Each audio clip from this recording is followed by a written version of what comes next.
Bertemu lagi dengan saya, dan dalam pertemuan kita kali ini kita akan membahas satu topik di bawah judul Bebas dari Akar Pahit. Saudara, kita semua pernah mengalami hal-hal yang tidak adil. Itu adalah bagian dari kehidupan. Saat kita disakiti, kita dapat memilih mencengkeram rasa sakit itu dan menjadi pahit hati, atau kita dapat memilih melepaskannya dan mempercayai Tuhan untuk memulihkannya bagi kita. Saudara, ada hasil sebuah penelitian bahwa 70% orang pada masa kini marah tentang sesuatu. Itu berarti 7 dari setiap 10 orang pada masa kini akan menjadi marah. Dan orang yang menyimpan marah sering tidak menyadarinya. Tetapi mereka sedang meracuni kehidupan mereka sendiri. Mungkin sesuatu terjadi pada Anda saat Anda masih muda. Seseorang memperlakukan Anda dengan tidak benar. Seseorang mengambil keuntungan dari Anda. Mungkin seseorang menipu Anda sehingga Anda tidak mendapat promosi atau berbohong tentang Anda. Mungkin seorang sahabat mengkhianati Anda dan Anda mempunyai alasan untuk marah dan pahit hati. Saudara, untuk kesehatan emosional dan rohani Anda harus melepaskannya. Tidak akan baik terus-menerus membenci seseorang. Juga tidak masuk akal untuk tetap marah akan apa yang seseorang telah lakukan pada Anda. Anda tidak dapat melakukan apapun tentang masa lalu, tetapi Anda dapat melakukan sesuatu tentang masa depan. Anda hanya mengampuni dan mulai mempercayai Tuhan untuk memulihkan hidup Anda.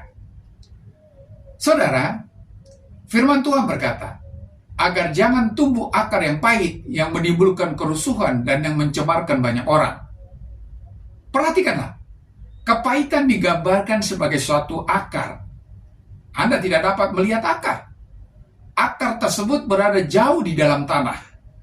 Tetapi Anda dapat memastikan ini, akar yang pahit akan menghasilkan buah yang pahit. Jika Anda mempunyai kepahitan dalam diri Anda, itu akan mempengaruhi setiap bidang kehidupan Anda. Banyak orang berusaha mengubur rasa sakit dan penderitaan dalam hati mereka atau dalam pikiran bawah sadar mereka. Mereka memelihara sikap tidak mau mengampuni dan kebencian. Dan kemudian mereka bertanya-tanya, mengapa mereka tidak dapat benar-benar hidup dalam kemenangan? Mengapa mereka tidak dapat menyelesaikan diri dengan orang-orang lain? Mengapa mereka tidak bahagia? Mereka tidak menyadarinya. Tetapi itu karena hati mereka sendiri telah diracuni. Alkitab berkata, dari hati mengalir aliran-aliran kehidupan. Dengan kata lain, jika Anda mempunyai kepahitan dalam diri Anda, itu akan menodai segala sesuatu dengan kata-kata yang keluar dari mulut Anda. Itu akan menodai kepribadian dan sikap-sikap Anda. Saudara, banyak orang sedang berusaha memperbaiki kehidupan dengan menangani buahnya, bukan akarnya. Mereka sedang berusaha memperbaiki kebiasaan-kebiasaan buruk, sikap-sikap buruk, sifat mudah marah, atau kepribadian negatif lainnya. Mereka sedang menangani buah kehidupan mereka, berusaha mengubah hal-hal itu, dan itu memang layak dipuji. Tetapi sebenarnya, kecuali mereka sampai kepada akarnya, mereka tidak akan pernah sanggup mengubah buahnya. Selama akar pahit itu sedang bertumbuh dalam diri mereka, masalah tersebut akan terus ada dan terus muncul berkali-kali.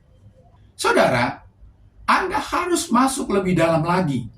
Anda harus menemukan mengapa Anda begitu marah. Mengapa Anda tidak dapat menyelesaikan diri dengan orang-orang lain. Mengapa Anda selalu begitu negatif. Jika Anda melihat lebih dalam dan sampai ke akarnya, Anda akan sanggup menangani masalah itu, mengatasinya, dan benar-benar mulai berubah. Tentu saja Anda tidak perlu kembali dan menghidupkan lagi pengalaman negatif dengan mengingat semua kenangan menyakitkan masa lalu Anda. Tetapi Anda harus memeriksa hati Anda untuk memastikan bahwa Anda tidak menguburkan kemarahan dan ketidakmampuan dalam diri Anda untuk mengampuni. Jika Anda mempunyai bidang-bidang dalam kehidupan Anda, di mana Anda terus-menerus bergumul, berusaha berubah, tetapi menyadari bahwa Anda tidak sanggup melakukannya, Anda perlu meminta kepada Tuhan untuk memperlihatkan kepada Anda apa yang mencegah Anda bebas. Mintalah Tuhan memperlihatkan kepada Anda jika Anda mempunyai akar pahit yang perlu digali dan dipotong. Saudara, Kita semua pernah mengalami hal-hal negatif. Mungkin minggu lalu, bulan lalu, atau 10 tahun yang lalu, seseorang menyakiti Anda. Dan terlalu sering daripada melepaskannya dan menyerahkannya kepada Tuhan, kita telah mencengkeramnya. Kita belum mengampuni, dan itu menjadi sumber yang menodai kehidupan Anda. Akar kepahitan telah mencengkeram. Lebih buruk lagi, setelah beberapa waktu, kita menerimanya.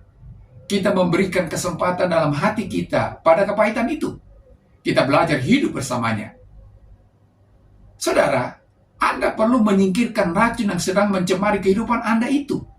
Tuhan menciptakan Anda sesuai dengan gambarnya. Ia ingin Anda menjadi bahagia, sehat, dan utuh. Tuhan ingin Anda menikmati kehidupan sampai sepenuhnya, bukan hidup dengan kepahitan dan kebencian. Daud pernah berkata, "Tuhan, Engkau menyelidiki dan mengenal aku. Engkau mengetahui kalau aku duduk atau berdiri. Engkau mengerti pikiranku." Saudara, kita perlu menyelidiki hati kita dan memastikan bahwa kita tidak membiarkan akar kepahitan apapun tinggal dalam diri kita. Mungkin bukan sesuatu yang besar yang mencemari Anda, tetapi waspadalah. Akar itu sedang mencemari kehidupan Anda. Jagalah hati Anda tetap murni. Jangan biarkan hati Anda dicemari. Alkitab berkata tentang segera mengampuni. Karena semakin lama kita menunggu, semakin sukar jadinya. Semakin lama kita mencengkeram kebencian itu, semakin dalam akar kepahitan bertumbuh. Kadang-kadang daripada segera mengampuni, melepaskan rasa sakit dan penderitaan masa lalu, kita diam-diam menguburnya jauh di dalam hati dan pikiran kita. Kita tidak mau membicarakannya. Kita tidak mau memikirkannya. Kita ingin mengabaikannya dan mengharapkannya pergi. Itu tidak akan pergi. Itu akan membuat Anda bakal lebih merasa sakit dan sedih. Dan jika Anda menolak menanganinya, kepahitan itu dapat membunuh Anda. Saudara, saat seseorang menyakiti Anda, saat seseorang salah memperlakukan Anda, daripada melepaskannya dan mempercayai Tuhan memperbaikinya bagi kita, kita sering menguburnya jauh dalam diri kita.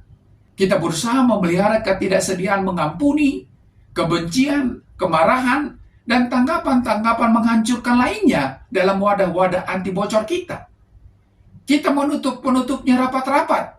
Kemudian kita menyingkirkannya dan berkata, "Tidak perlu menanganinya lagi. Aku sudah menyingkirkannya sekali untuk selamanya."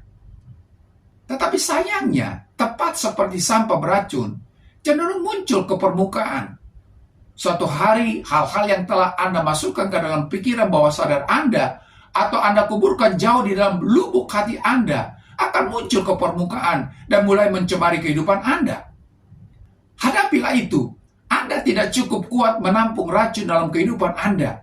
Anda memerlukan pertolongan dari seseorang yang lebih besar dan lebih kuat dibanding diri Anda sendiri. Itulah sebabnya mengapa Anda perlu memberikan kepahitan, kebencian, dan perusak lainnya itu kepada Tuhan. Pengampunan adalah kunci untuk bebas dari kepahitan. Ampunilah orang-orang lain yang menyakiti Anda. Jangan biarkan akar kepahitan bertumbuh semakin dalam dan terus merusak kehidupan Anda. Saudara, Anda mengampuni bukan demi orang yang Anda ampuni, tetapi demi Anda sendiri. Jika seseorang telah melakukan hal yang sangat salah terhadap Anda, jangan izinkan mereka terus menyakiti Anda dengan bergantung terus padanya. Anda sama sekali tidak sedang menyakiti mereka. Anda hanya menyakiti diri Anda sendiri. Untuk itu, kita perlu mengampuni supaya kita dapat bebas. Ampunilah supaya Anda dapat dipulihkan. Sampai di sini perjumpaan kita kali ini, dan kita akan lanjutkan di lain kesempatan. Terima kasih dan shalom.